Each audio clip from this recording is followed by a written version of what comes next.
Okay.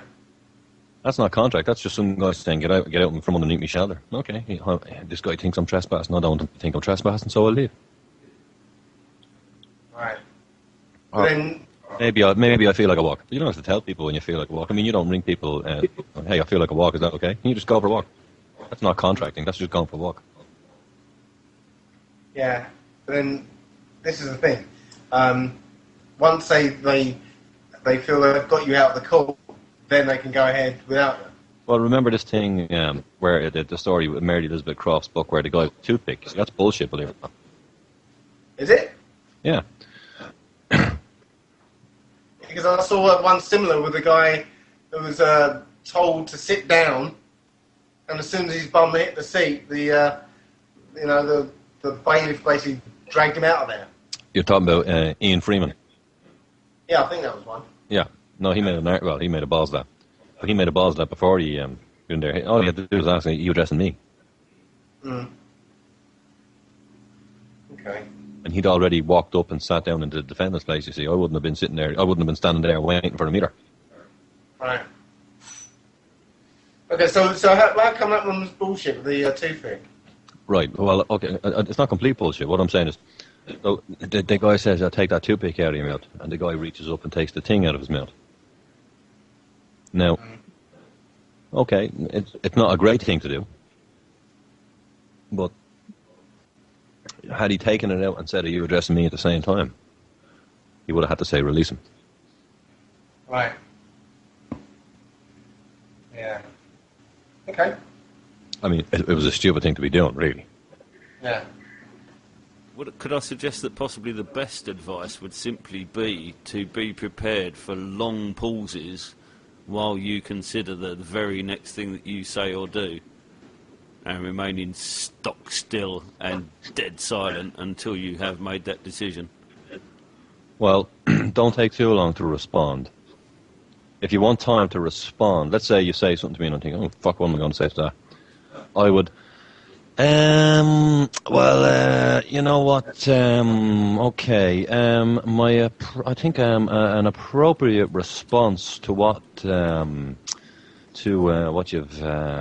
said to me there, well, you know, you see what I mean?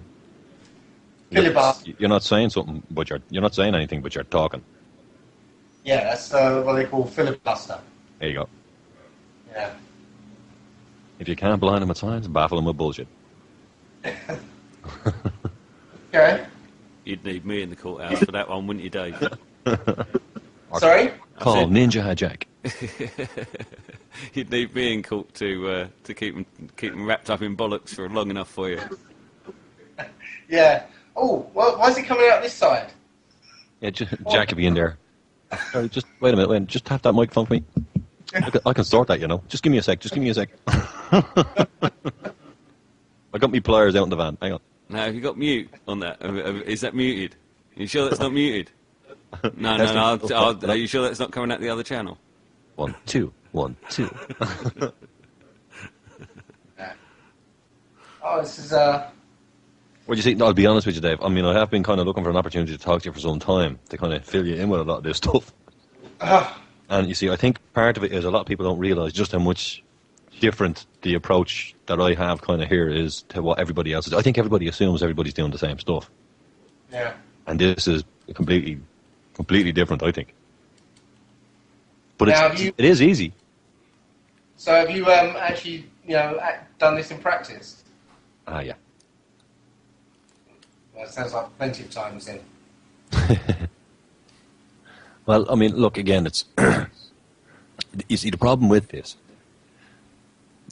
I haven't told a lot of people about some of this because... I mean, I talk about it on the radio, but I don't... You see, you can't... There is no cases that go with this, you see, because it doesn't generate cases.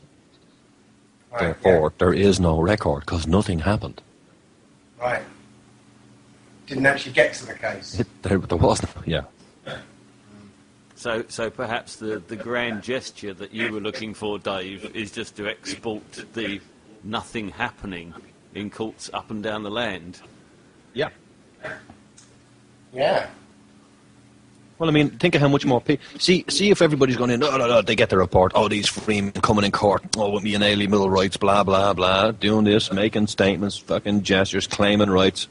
They get to tear you apart in the press, right? Mm. Whereas if you're just going to say, well, are you addressing me? Well, who everybody would be sitting there in the packed courthouse going, why didn't the judge just say, yeah? What the hell are you up and leave for? He only just said, are you addressing me? What the hell is going on here? It's a whole different level, I think. Sure. Did you know that there was another case last Monday in Hereford with Guy Taylor? How did he get on? Well, it got dismissed. Okay.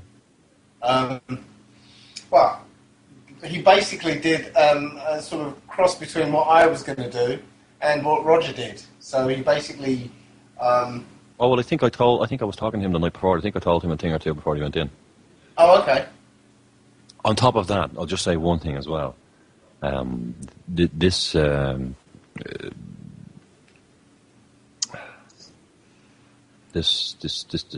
they do, respond to answer the question yes or no.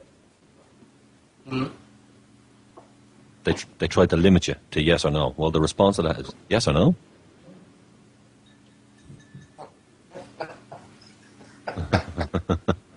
With a question mark. That's funny because I was trying to when I was practicing answering a question with a question, I was getting stuck on a yes and no type question. I couldn't think of a good response for it. There you go. You know what I mean? You'll have a cup of tea, Dave. Yes or no? Yes or no? Yes or no. Will I? Yes or no? What the fuck? Where the question is, will you have a cup of tea? I might. We sign this document. I might take care of that later. See, you've just dismissed him. Yeah. You don't say you are dismissed. You just say, I might take care of that later. Well, it's never later, right? It's always now. If they try this shit, we'll hold this case, we'll hold this standing till the end. Are you addressing me? I am addressing you. I'm here now. Yeah. I'm here now. Oh, you dropped out, I think, Jack. Is that what it is? He's gone. Bloody hell. No, I'm here. Okay, try again. I was just saying about the Star Trek show with Data playing chess against a human or a living adversary. And just the little tale that Dave told about his ideas with the council tax being around not losing the game and simply playing not to lose rather than playing to win. Yeah. There you go. There's clues and everything. Yeah. And you see, there's a reason for playing not to lose. What was Data's reason for playing not to lose? Well, everybody got pissed off at him if he played to win. Well, yeah, that's the storyline was that he got beaten by this human, and he shouldn't have because he's a computer, and he couldn't figure out why he lost. So what he did was change the parameters for playing the game. Yep. So rather than play to win and pick up the obvious avenues to success, he just played for a stalemate and frustrated his enemy. Yeah, but there's more to it than that as well. There was also a point, if I remember that episode correctly, where, there was a couple of comments where, well, kind of nobody bothers playing Data anymore because he just slaughters you every time. Right. Okay. Think of the Queen's champion, for example. Anybody who gets into battle with the Queen's champion who tries to kill him gets slaughtered. Yeah. So eventually, nobody's going to fight the Queen's champion. However, if the Queen's champion just keeps fighting for a draw all the time, then he's still going to get challengers, and it makes the Queen look good. Yeah. I see. And everybody has sport and enjoys themselves, and so the wheel keeps on turning. Yeah. It's all about keeping the wheel turning. Wow. See, that's what commerce... Okay. Everybody gets up... Everybody is very... Well, I haven't quite gone through this in the radio yet. I was going to go through it possibly this Sunday. There's a lot of people upset about the IMF. But to be honest with you, they've no choice but to bring in the IMF or a one world currency for that matter.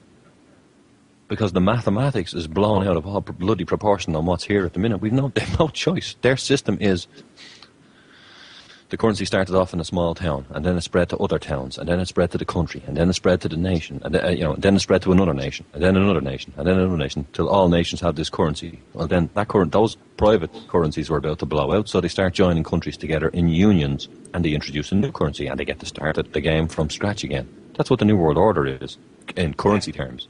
It's no big deal.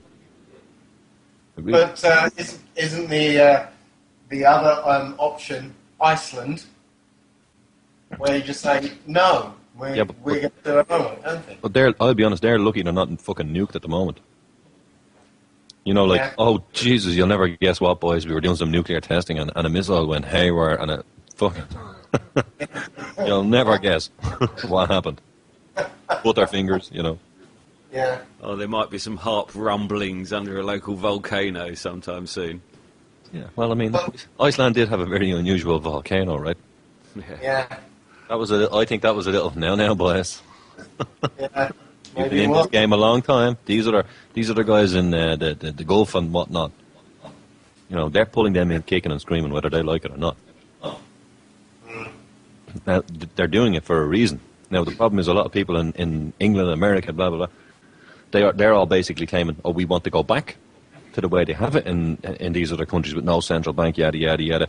You see, you can't actually do that because it will hurt too many people. You see, they know, for example, if the currency collapses tomorrow, they're responsible for a lot of people. Think of all the OAPs, for example, that live at home on their own who depend on being able to collect their pension and get paid, and nurses coming to mind them and blah, blah, blah. And if those nurses aren't getting paid, they'll leave their jobs, they won't come on. Millions of people will die. Millions. So you can't have that.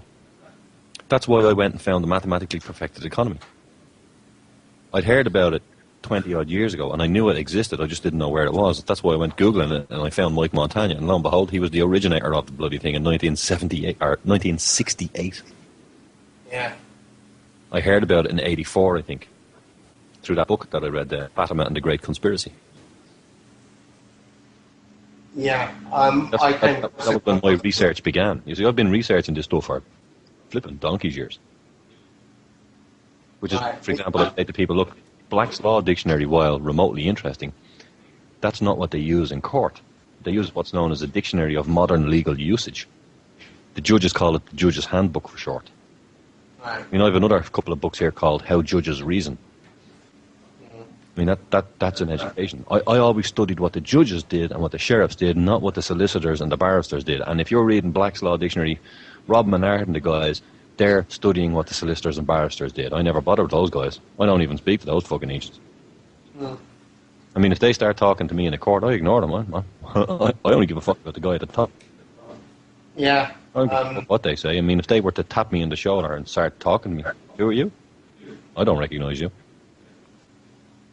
Yeah, that's what I understood, that when you go in there, there's only two people, you and the judge. That's it. And no, you and the guy trying to decide which of you is judge. Yeah. And when you're damn certain sure you are, then he has to be in the other position. Right. And that's testifying. He's testification. That's why if he starts talking to you, you say, well, are you testifying to that? You see, why do you think they ask you, is that your signature? I mean, they know you bloody signed it. Mortgage documents, no, they know you flipping signed it. So why do you think they ask? They're asking you for your permission to use it against you because you're sovereign. In other words, if it was the Queen in there and she had signed something that gave a slave permission to steal her Jaguar, and the slave comes up nervously to the Queen and says, excuse me, Mom, you are the Queen, yes? And she says, yes. Right. She wouldn't, but however. Well, let's assume she did. She forgot for a moment who she was. She says, yes, I'm the Queen. I have a document here that says I get to take your Jaguar. Is that your signature? If she says yes, she's given him permission to take the Jaguar. Yeah. Yeah. That's why they ask. because they don't want to just take it. That could be dangerous. That's stealing, you see.